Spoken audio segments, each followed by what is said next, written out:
This story starts with these two. Those are my kids. And I was hiking through the Oakland woods with these two, and my daughter noticed that somebody had thrown this plastic tub of cat litter into a creek. And she looked at me and she said, "Daddy, that doesn't go there." I know it sounds like a cliche, but for me, that was the eye-opening moment. And when she said that, it reminded me of when I was a kid. I used to go to summer camp.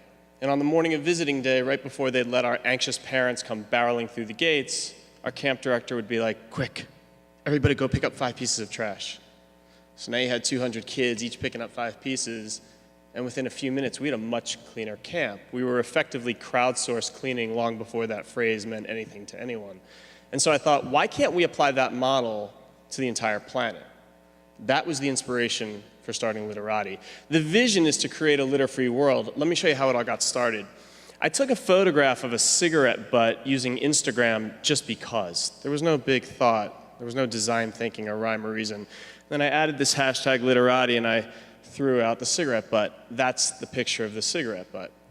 And then I took another photo and another photo, and I noticed 2 things happening to me. The first was litter suddenly became really approachable. It went from being this blight on the ground that I either A, didn't notice, or B, wanted nothing to do with, to, oh, there's a cool photo opportunity. And that was simply because of Instagram. The second thing was that at the end of a couple of days, I looked at my phone and I had like 30 or 40 pictures. And I had picked up every single piece that I had photographed. And I realized that I was effectively keeping a record of the impact I was having on the planet. I had no idea what I could do with that information. I just thought it was cool. So I started telling people what I was doing, and they started participating. And I went out and built a website and built what we now call the digital landfill. And one day this photo showed up. And I turned to my wife and I was like, "We made it to China." And she looked at me and she said, "Take it easy. My brother's backpacking through China. He's the one that took the photograph." But that's not important. What is important is that this photograph was actually a very seminal moment for me because it made me recognize that there's something much more powerful, and it's all the data. So we're able to understand at a base level who, what, where, and when. We're able to understand who's picking up what, where, because of all the geotags, and when, because of the timestamp. So the next thing I did was I put together a Google map, and we started plotting the points where individual pieces of litter were being picked up. And as I started diving deeper into the map, I was looking for patterns to emerge. By the way, I'm not a GIS person. I can't write a line of code. I just thought it was kind of fun to look at. Some of you may be familiar with Lake Merritt in downtown Oakland. Well, I noticed that 90% of what had been picked up early on was concentrating in the northern part of the lake.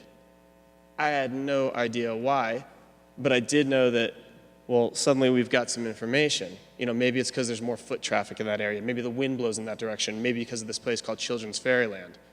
Who knows why? But let's see if we can use data to find out.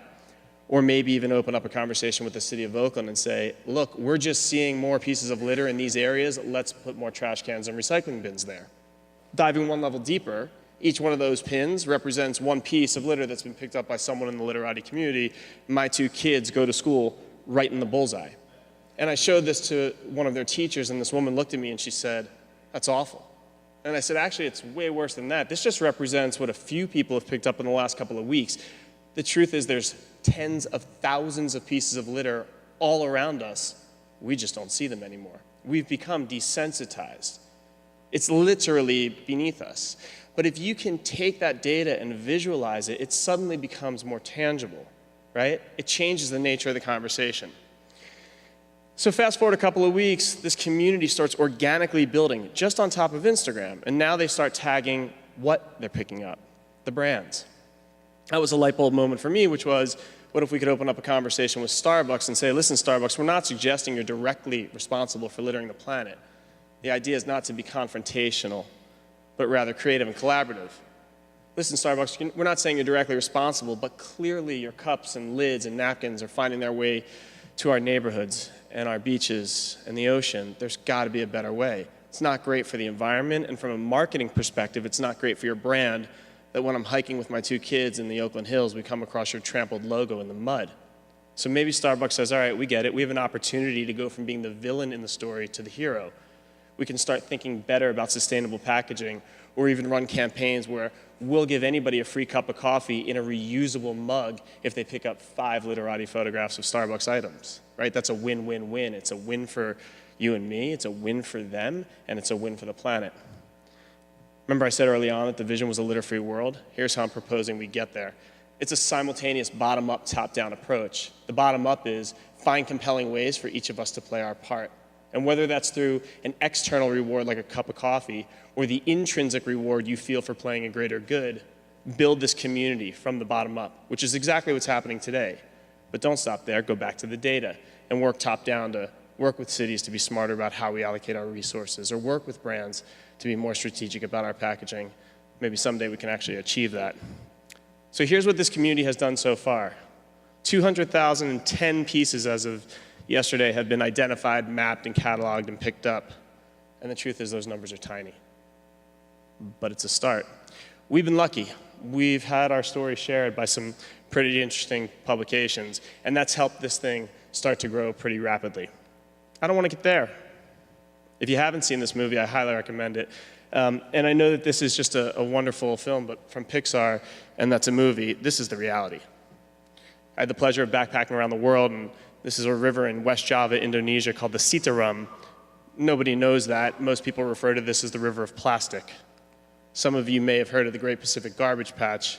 If you haven't, come find me and I'll tell you a little bit about it.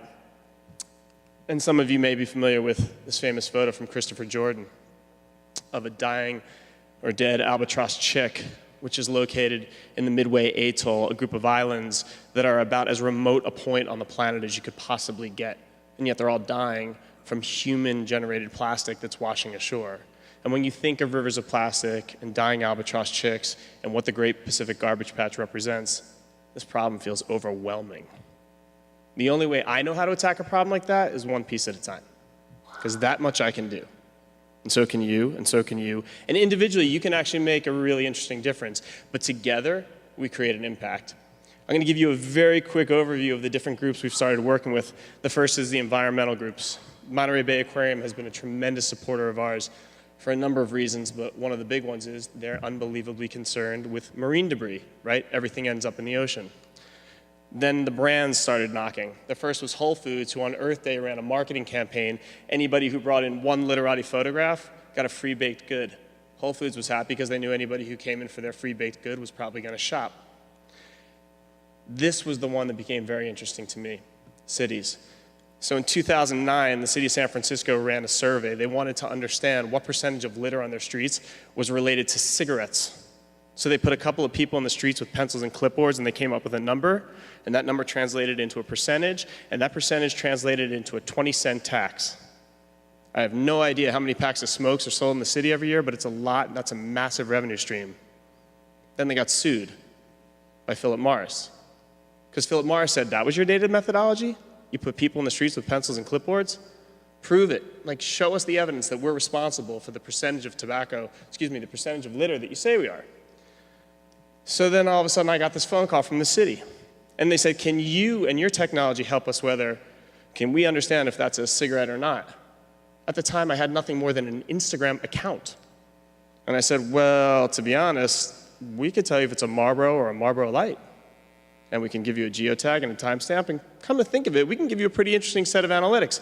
And so we did. We did a 32-site study with the city. We picked up 5,000 pieces, and the reality is we could have picked up 500,000. That's how bad this problem is. And during that process, I learned two things. One, Instagram's not the right tool. That was a hard lesson. So hence we've built a full iOS application, Android's in development, and a back-end system. And two, if you think about it, every city in the world has a litter profile, right? Oakland is different than Oslo. San Francisco is different than Stockholm. And if you think about the what, the where, and the when that we're collecting, suddenly you can start to get your arms around this massive problem so that your data can drive towards solutions. I'm going to give you one last example of the type of data that we're collecting. You can break it down by who, to measure your own personal impact, or your school, or your company. By what, when, and where. And the data is automatically fed back to you. One of the groups I'm most proud about that we're working with are schools. And here's an example of how that data can be used to create an action. John C. Fremont Elementary, 4th and 5th graders, they picked up 1,247 pieces of litter on their campus. And they identified that the most common type of litter on their campus were the plastic straw wrappers from their own cafeteria. So these 4th and 5th graders went to their principal and said, why are we still buying individually wrapped straws? And they stopped. That's working top down. That's using technology to gain data that leads to an insight that drives an action that is going to have a very positive impact on the planet going forward. And what's cool is that when you have all these people and all these schools and brands and cities working together towards one common goal, remember that map I showed you early on? Well, today it looks like that. And that's the Litterati story. Thank you very much.